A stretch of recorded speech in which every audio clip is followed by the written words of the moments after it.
Hello, and welcome to my channel Ielts Listening. Let's start with one of the best practice tests for improving listening skills. You will hear a conversation between a university counsellor and two students, Joseph and Cara. First, you have some time to look at questions 1 to 5.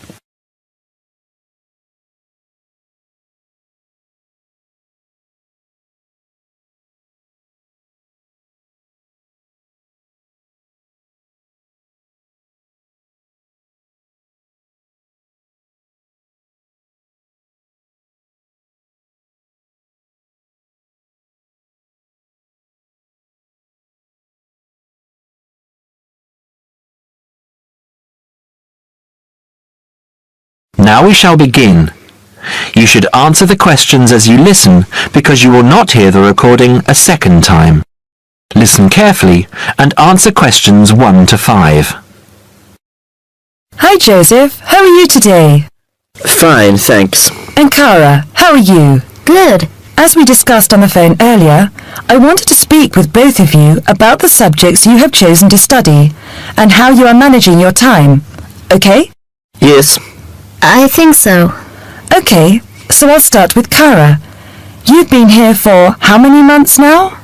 I've been here for 6 months. How are you finding it? It's good. I'm enjoying the course. And what about life outside? Are you making friends and socializing? Not really. People here are quite closed. They don't talk to you. I see. So, what do you do after classes? I usually go home and study, and I might go out for a walk, but never really with anyone. Sometimes my roommate Louisa comes with me, but she always seems to be busy. How is this affecting your schoolwork?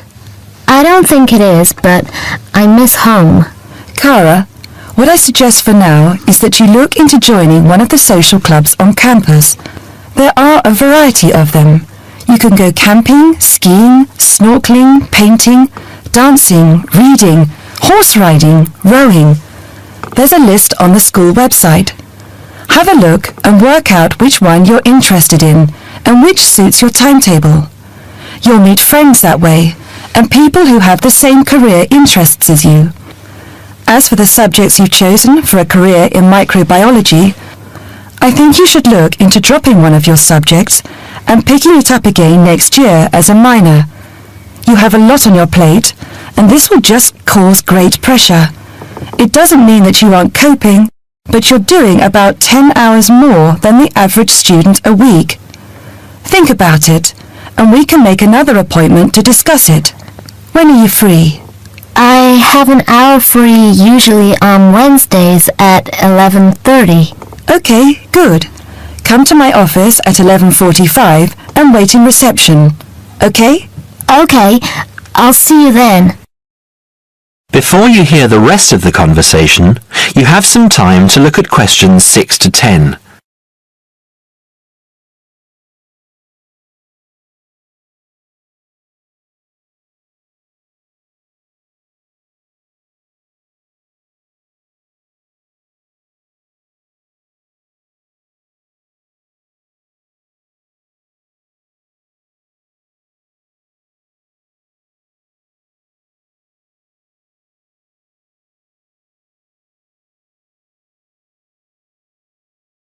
Now listen and answer questions 6 to 10. Joseph, how are you finding the university? I love it. It's very different from home. Life here is very much focused on study and also socializing through sport. People have been very friendly and curious about my culture. So, you've managed to integrate well? I think so. I've joined the rugby team, something I'd never thought I'd be interested in. And how are your studies going? I think I am doing well. I have a few assignments that need some work, but overall, I'm coping. That's good. I'm happy that you're enjoying the university, but remember, don't let your schoolwork get too far behind, because it will pile up, and before you know it, you will be late handing in work. You know that there's a penalty for handing in work late? No, I didn't.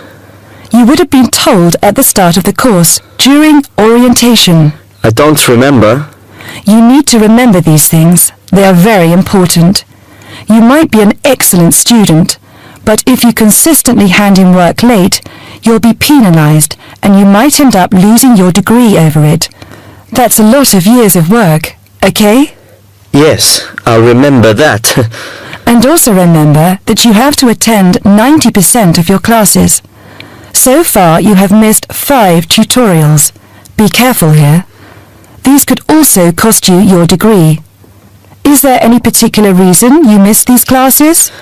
I'd been training for our rugby match the night before and, well, we went out afterwards and I slept past my alarm clock.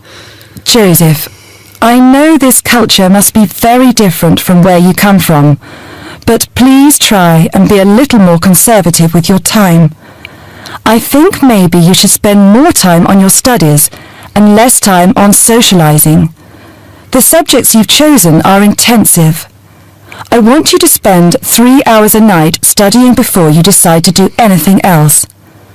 I'll make an appointment to see you in a month and we can assess your progress. I'll give you my business card. All my contact details are there. Call me in 3 weeks to organise another meeting. Do you have any questions for me? No, none. Okay, I'll see you in a month. That is the end of part 1. You now have half a minute to check your answers.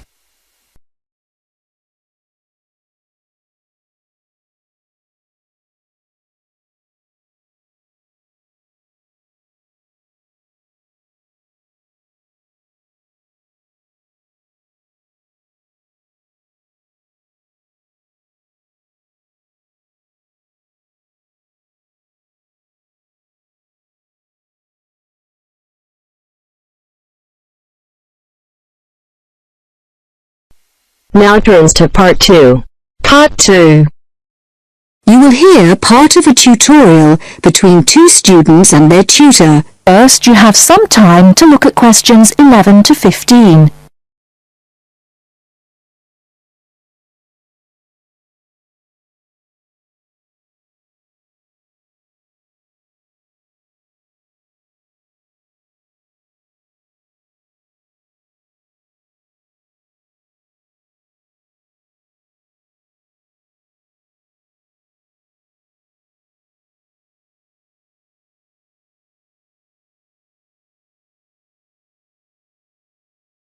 Now, listen carefully and answer questions 11 to 15. Dr. Barrett? Sammy, come in. Is Irene with you? Yes. Good. Sit down. Right, we're looking at how far you've got with your research project since we last met. You decided to do a survey about computer facilities at the university, didn't you? That's right. We decided to investigate the university's open access centres, and in particular the computer facilities. Lots of the students are having trouble getting access to a computer when they need one, so we thought it would be a useful area to research. Good. Fine. It's not a topic anyone has looked at before, as far as I know, so it's a good choice. So, what background reading did you do? Well, we looked in the catalogues in the library, but we couldn't find much that was useful. It's such a specialised subject, hardly anything seems to have been published about it. And as well as that, the technology is all changing so quickly. But the Open Access Centre has an online questionnaire on computer use that it asks all the students to do at the end of their first year, and the supervisor gave us access to that data, so we used it as a starting point for our research. It wasn't exactly what we needed, but it gave us an idea of what we wanted to find out in our survey. Then we designed our own questionnaire. And how did you use it? We approached students individually and went through our questionnaire with them on a one-to-one basis. So you actually asked them the questions? That's right. We made notes of the answers as we went along, and actually we found we got a bit of extra information that way as well, about the underlying attitudes of the people we were interviewing, by observing the body language and things like that. How big was your sample? Well, altogether we interviewed a random sample of 65 students, 55% male and 45% female. And what about the locations and times of the survey? We went to the 5 open access computer centres at the university and we got about equal amounts of data at each one. It took us 3 weeks. We did it during the week, in the day and in the evenings. Not the weekends? No. So presumably your respondents were mostly full-time students? Yes. Oh, you mean we should have collected some data at the weekends from the part-time students? We didn't think of that. Okay, it's just an example of how difficult it is to get a truly random sample. So, how far have you got with the analysis of results? Well, everyone agreed there was a problem, but we're more interested in what they think should be done about it. The most popular suggestion was for some sort of booking system. About 77% of the students thought that would be best, but there were other suggestions. For example, about 65% of people thought it would help if the opening hours were longer, like 24 hours a day.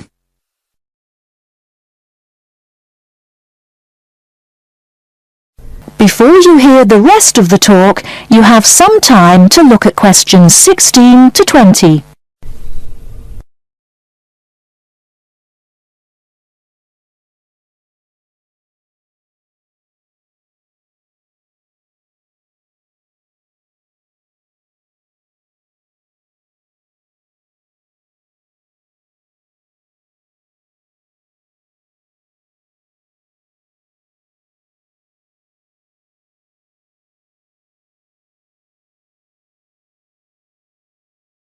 Now listen and answer questions 16 to 20.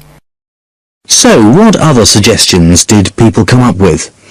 Well, actually, the main reason why people can't get to a computer is because so many students are using them for personal emails or just surfing the web. So one solution would be to have some computer rooms for recreational use and some for people to do serious work in. The trouble is, quite often people do their work, then they want to check their emails, and it would be a nuisance if you had to get up and go to another room and log on again just for that. Another problem is that during the day, tutors book whole blocks of computers for complete sessions, so several people said there should be restrictions on block bookings. But the trouble is, the classes need the computers. There's nothing else they can use. Some people said the whole problem would be solved if the university would just buy more computers, but other people said it might make things better for a bit, but it wouldn't really solve the problem permanently. You can't just solve the problem by throwing money at it. And with the suggestion that the computer room should stay open round the clock, some people did point out that there'd have to be someone around all the time to make sure the equipment didn't get stolen, especially at night. So a booking system seems to be the best suggestion. Yes. Apparently some universities have a sort of queuing system. It means the staff at the open access centres have to organise it, but people say it works quite well. You go along, and if there isn't a computer free just then, you're given a numbered ticket, and then when your number is called out, you have the next available computer. Or it can be done electronically as well, but that's more complicated, and it isn't really necessary. Good. So, now let's discuss. That is the end of part 2. You now have half a minute to check your answers.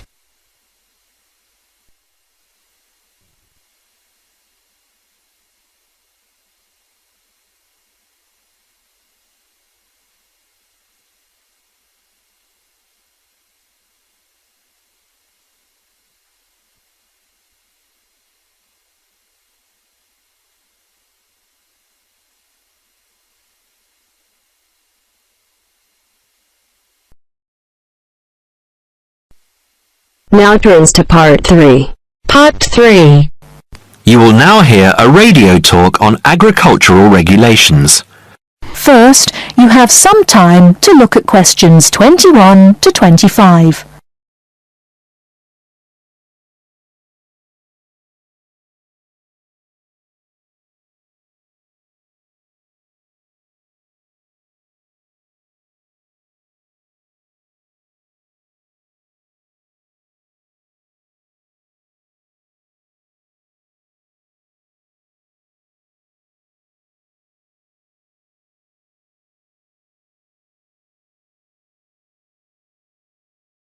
Now listen carefully and answer questions 21 to 25. Could there be clearer proof of the arrogance and indifference of those who are supposed to keep our food safe than the muzzling of John Verrill? Agriculture is a business, true, and businesses have to make money. But this shows how ministers and officials put the profits of the agriculture business before the well-being of the British people. Mr. Verrill, a pharmaceutical chemist, was appointed to represent consumers on one of the many committees that advise the government on food safety. When he tried to do his job, though, and wanted to warn ministers of a danger to children's health, he was refused permission to do so. The danger comes from hormones given to cattle in the USA and some other countries to make them grow faster. They speed up the animal's development to maturity, thus making meat production more profitable. There have, however, long been fears that the hormones have horrendous effects on the people who eat them, causing diseases as serious as cancer. Once these hormones were used on British cattle too, but over 20 years ago they were banned in Europe for being too dangerous. Indeed, so concerned is the European Union that it banned imports of hormone-fed beef years ago, much to the fury of the US government, which wants to sell it all over the world. Several years ago, the USA and Canada asked the World Trade Organization to declare the ban illegal and to punish Europe for failing to lift it. The WTO, with its long record of refusing to let environmental or safety concerns interfere with trade, agreed, imposing fines of more than $120 million a year on the EU for its refusal to back down. The British government now backs the Americans, claiming that there is no proof that hormone-fed beef does any harm. This is where Mr. Verrill comes in. He is very angry with the government, especially as their claim comes out just after a Danish study shows that growth hormones are 200 times more dangerous than was previously thought. Worried by these findings, Mr. Verrill spoke to government representatives, who did nothing.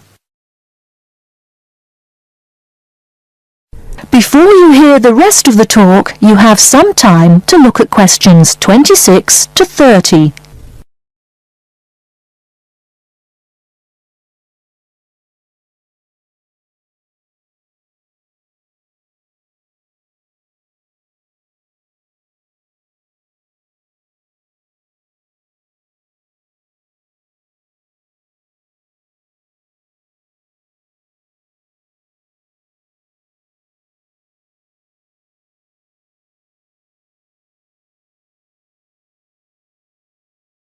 Now listen and answer questions 26 to 30.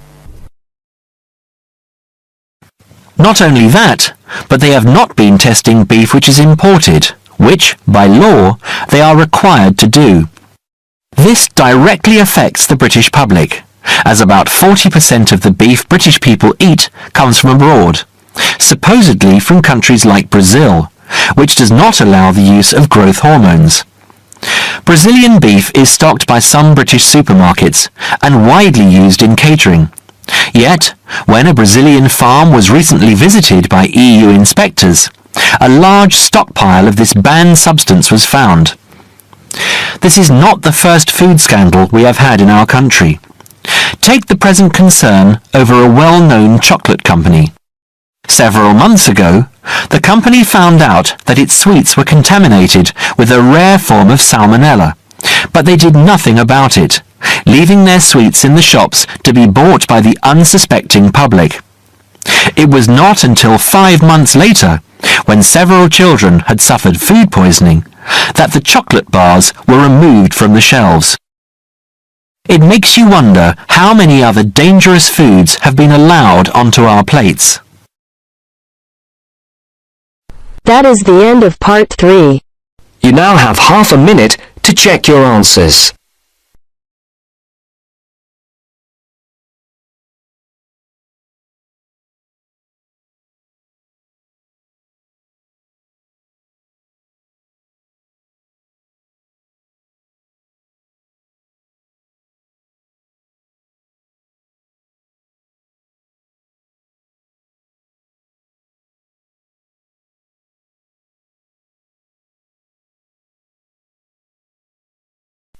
Now turns to part 4.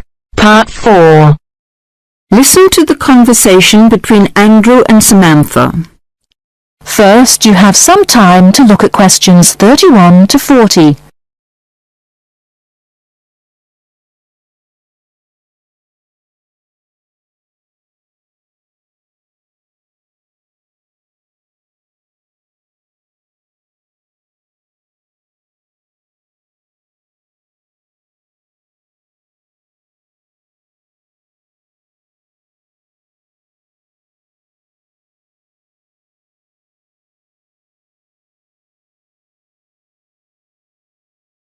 Now, listen carefully and answer questions 31 to 40. Does your work bring you into contact with many overseas students, Samantha?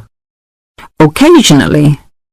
As you know, a solicitor's work is to advise people about their rights when they have any problems understanding how the law operates. They may need help because of injury to themselves or their property, if they've been attacked or robbed, for example. But these are not by any means the main problems I deal with. Really? We know more about crime, I suppose, because we read about it in the newspaper or see it on TV. What other things do people come to you for help with? There are lots of things which don't get nearly so much attention. Sometimes it's to do with relationships in the community, as when bills aren't paid, or contracted work isn't completed, or neighbours disagree. At other times, it's to do with people not understanding the law and their responsibilities, and this is probably where overseas students have the most difficulty. One interesting example is customs laws, something which every new arrival has to come up against. What is it that overseas students find most difficult to understand about Australian customs regulations? I think it's a shock to many people arriving here for the first time to find out how many things are prohibited. Everyday food items, for example.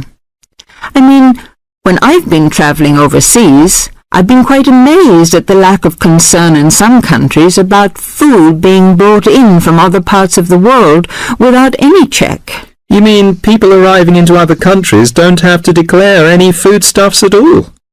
In some countries, there are lots of warnings about drugs and firearms, and there are usually limits on alcohol and tobacco, and perhaps perfume. But food's not mentioned. Yes, I suppose I never thought about it till I came here. You can take anything you like into England as far as food is concerned. You see, here, you can't even drive from one state to another with a few apples and oranges for the journey. There are signs to remind you not to bring any fruit into some states, though they don't usually search your bags unless there's a fruit fly epidemic or something.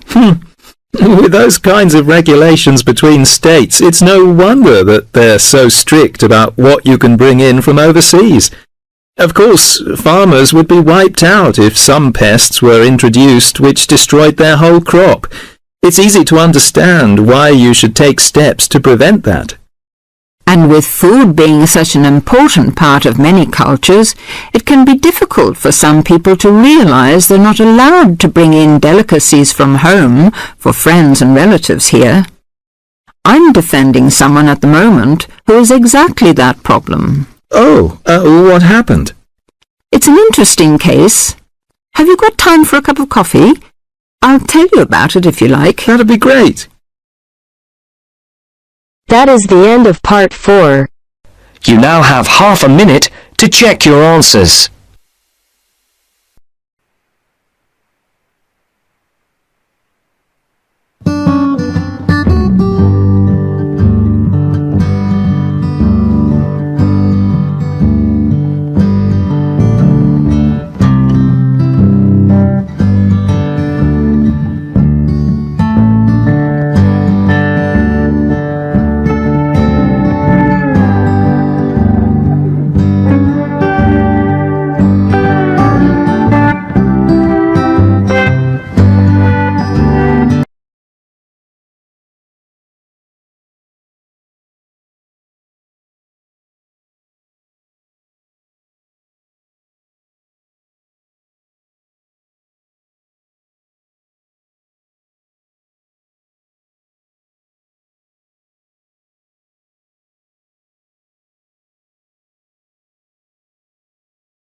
Dear viewers, thank you for taking this listening test.